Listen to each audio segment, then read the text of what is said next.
ఆంధ్రప్రదేశ్లోని ప్రతి ఒక్క వ్యక్తికి తెలుసు ఈ ల్యాండ్ టైటిల్ యాక్ట్ ఏ విధంగా వాళ్ళ యొక్క స్వేచ్ఛను హరిస్తూ వాళ్ళ ఆస్తులను ఆక్రమించుకోవడానికి ఈ యొక్క ల్యాండ్ టైటిల్ యాక్ట్ తీసుకొచ్చినారనేది.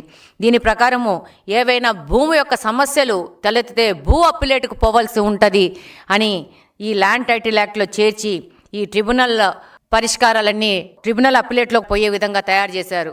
ఈ యొక్క అప్పిలేట్ ట్రిబ్యునల్లో ఉండాల్సిన అధికారులు నీతి ఆయోగ్ చెప్పిన ప్రకారము నిపుణులు, బాధ్యతాయుతమైన అధికారులు, అలాగనే న్యాయ అధికారులు ఉండాలని చెప్పేసి ఈ అప్పిలేట్ ట్రిబ్యునల్లో నియమించాలని నీతి ఆయోగ్ చెప్తే వైకాపా పార్టీ ఏం చేసింది, ఎనీ పర్సన్ అనే పాయింట్ ని చేర్చి నీతి ఆయోగ్ ని కంప్లీట్ గా పక్కన పెట్టేసి ఈ యొక్క ట్రిబ్యునల్లో కంప్లీట్ గా వాళ్ళ యొక్క కార్యకర్తల్ని పెట్టుకునే విధంగా ఒక పెద్ద ఆలోచన చేసి ప్రజల ఆస్తులను హరించడానికి, ప్రజల ఆస్తులను కొల్లగొట్టడానికి 2023లో పెద్ద ప్రణాళికను రచించింది. ఈ యొక్క ల్యాండ్ టైటిల్ యాక్ట్ ప్రకారము ఏవైనా భూ సమస్యలు వస్తే స్థానిక కోర్టులకు పోయే పరిస్థితి లేకుండా చేసి, ఏదైనా కోర్టులకు పోవాలంటే హైకోర్టు పోయే విధంగా చట్టాన్ని తయారు చేసి ఈ యొక్క రిజిస్ట్రేషన్ ఆఫీసుల చేతిలో రెవెన్యూ వ్యవస్థను మొత్తం ఇరికించేసి రెవెన్యూ వ్యవస్థను నాశనం చేయాలనే ఒక దురుద్దేశంతో ఈ యొక్క ల్యాండ్ టైటిల్ యాక్ట్ తీసుకురావడం జరిగింది. రిజిస్ట్రేషన్లు చేశాక ఒరిజినల్ డాక్యుమెంట్స్ ఇవ్వరు,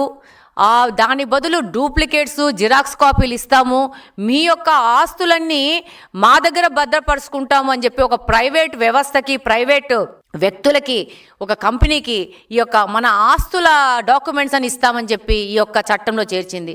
అసలు మా ఆస్తులు మీ దగ్గర ఎందుకు ఉండాలి? పేపర్లు మా ఆస్తులు మా పెద్దలు మా తాతలు ఇచ్చారు. ఈ యొక్క భూప్రపంచంలో పుట్టినప్పటి నుంచి ఇప్పటి వరకు ఎవరి ఆస్తులు సంబంధించిన పేపర్లు వాళ్ళ దగ్గరే ఉంటాయి. కొత్తగా వైకాపా పార్టీ ఈ యొక్క ఆస్తులన్నింటినీ మా దగ్గర పెట్టుకుంటాము అని చెప్పి వాళ్ళకి ఎప్పుడు కావాలంటే అప్పుడు ఏ ల్యాండ్ మీద కన్ను పెడితే ఆ ల్యాండ్ కాజేయడానికి ఒక పెద్ద ఎత్తున ప్రణాళిక రచించి ఈ యొక్క ల్యాండ్ టైటిల్ యాక్ట్ని మన మీద రుద్దాలనుకుంది. ప్రజలందరూ 2024 ఎలక్షన్లో వీళ్ళ యొక్క దురుద్దేశాలను కనుక్కున్నారు.